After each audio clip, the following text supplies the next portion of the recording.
Og Jesu navnet.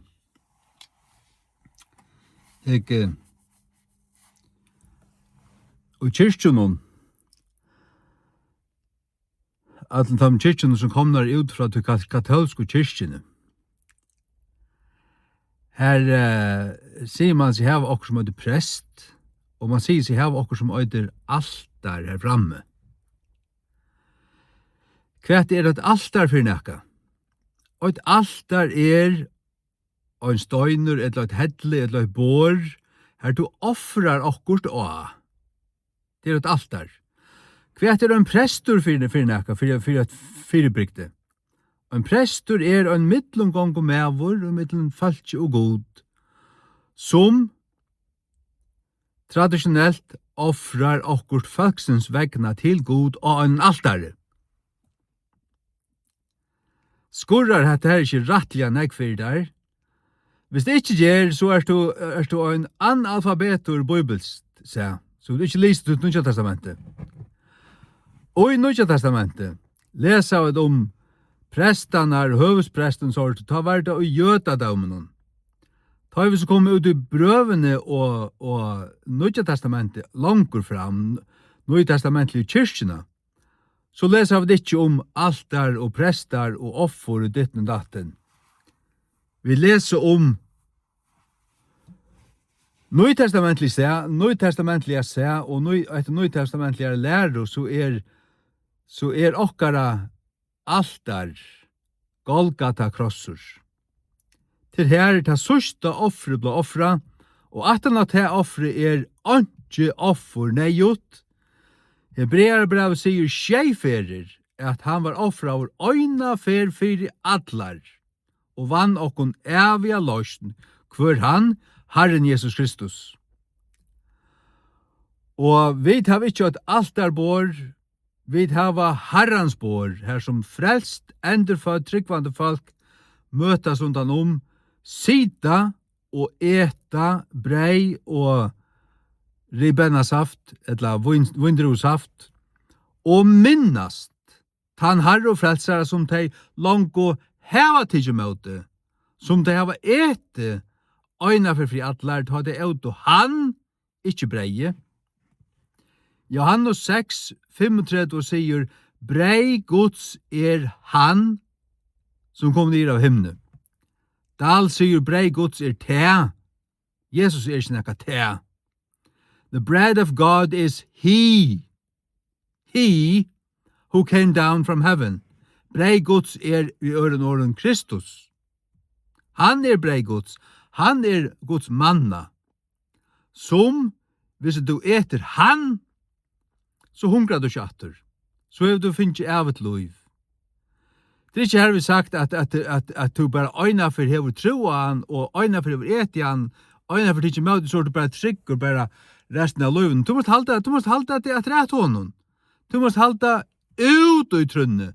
Kolossebrevet 8:23 sier, som til frelster vi, tid halda ut i trunne, halda av fram i trunne, støver og støver faster.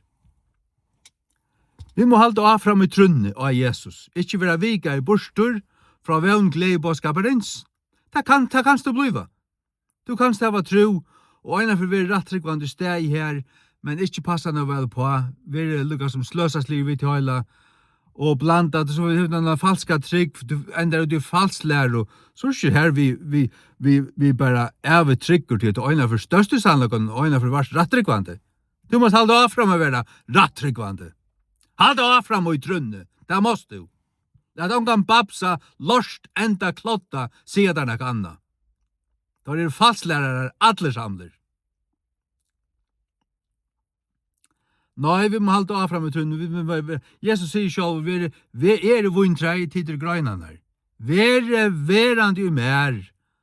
Om en grøyn ikke verande i mer, så følnar hun og dette nyer, og menn savner der saman og til å være brentar. Videre grøynene, Jesus vuntrei. Vi må være verande i hånden.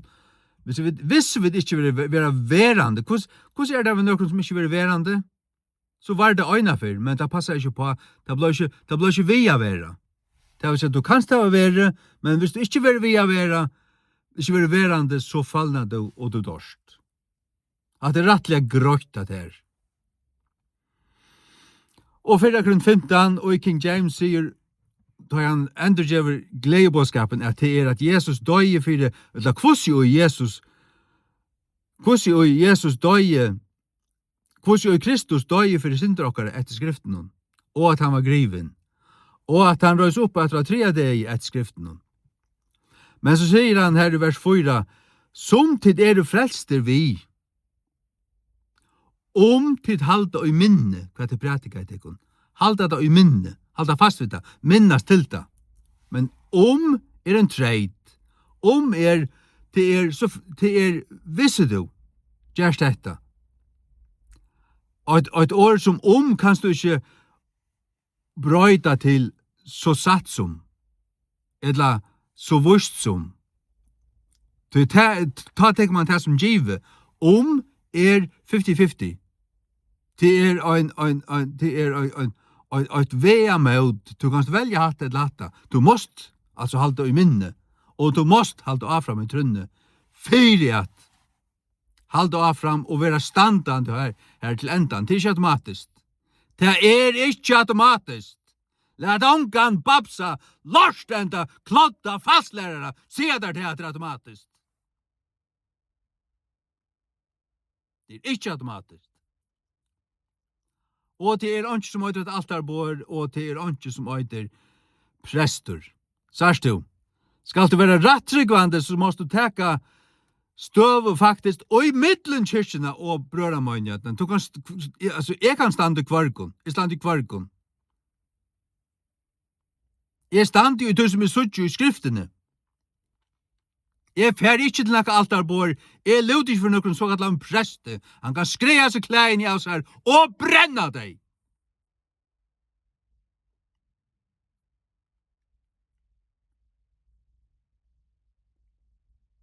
Jeg luter ikke for noen mann til at han ordinerar av en godleis som reivar av signande state. Og får løn fra tog, og ganger så fremmor her, og hever lært seg finner en av seg blompo i halsen, og tåsar en av seg hatt. Ja, prestor. Vi har vendt om. Og jeg vil kjenne ikke altarbord.